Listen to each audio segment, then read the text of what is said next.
ഞാനിങ്ങനെ പലപ്പോഴും ഓർക്കും കേട്ടോ. സ്വയം അറിയത്തിനാണ്. നമ്മൾ നമ്മൾ ജീവിച്ചിരിക്കുമ്പോൾ നമ്മൾ തൊട്ടപ്പുറത്തായിരിക്കും താമസിക്കുന്നത്. അന്ന് നമ്മളെ ആരും അറിയില്ലാത്തവരായിരിക്കും. നമ്മുടെ സ്വന്തത്തിൽപ്പെട്ടവരായിരിക്കാം, നമ്മുടെ ബന്ധത്തിൽപ്പെട്ടവരായിരിക്കാം, നമ്മുടെ അടുത്ത ആൾക്കാരായിരിക്കാം. പക്ഷെ അന്ന് നമ്മളെ ആരും അറിയില്ല. ഒരു കാലത്ത് നമ്മളെ എല്ലാമായിട്ട് ഇഴുകിച്ചേർന്ന് നിന്നവരായിരിക്കും.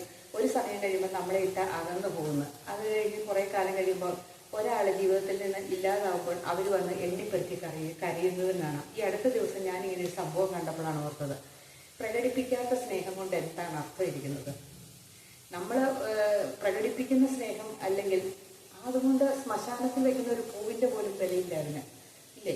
ഒരു പൂവ് പോലും വെക്കാനുള്ള അർഹത അവർക്കും ഇല്ല എന്നാണ് ഞാൻ വിശ്വസിക്കുന്നത്. കാരണം നമ്മൾ ജീവിച്ചിരിക്കുമ്പോൾ നമ്മളെ അടുത്ത് കയറി വരാതെയും നമ്മളെ സ്നേഹിക്കാതെയും നമ്മളെ ഇഷ്ടപ്പെടാതെയും നമ്മളെ അറിയാതെയും ഇരിക്കുന്നവർ, നമ്മൾ എങ്ങനെയാണ് ജീവിക്കുന്നതെന്ന് അറിയാതെ ഇരിക്കുന്നവർ നമ്മൾ മരിച്ചു കഴിയുമ്പോൾ എന്തിനു വരുന്നതാണ്? ആ പൈസയും കൂടെ ലാഭിക്കാം, അവർക്ക് വരാതിരിക്കാം, അല്ലേ? നമ്മുടെ ശവത്തിനോട് ചെയ്യുന്ന ഏറ്റവും വലിയൊരു ന്യായമായിരിക്കും എന്ന് എനിക്ക് തോന്നി. ഇന്നിപ്പോൾ ഈ അടുക്കളയിൽ പണിതുകൊണ്ടിരുന്നപ്പോഴാണ് എനിക്കിങ്ങനെ ഒരു തോന്നലുണ്ടായത്. കാരണം ഞാൻ എൻ്റെ അടുത്തുള്ള ഒരാളുടെ മരണം അറിഞ്ഞപ്പോൾ എനിക്ക് വന്ന സങ്കടം കേട്ടപ്പോൾ ആ പുള്ളിയുടെ അടുത്ത ബന്ധത്തിൽപ്പെട്ട ആൾക്കാർ, സഹോദരങ്ങളെന്ന് വേണ്ടി പറയാം, അവർ പൂ വയ്ക്കാനും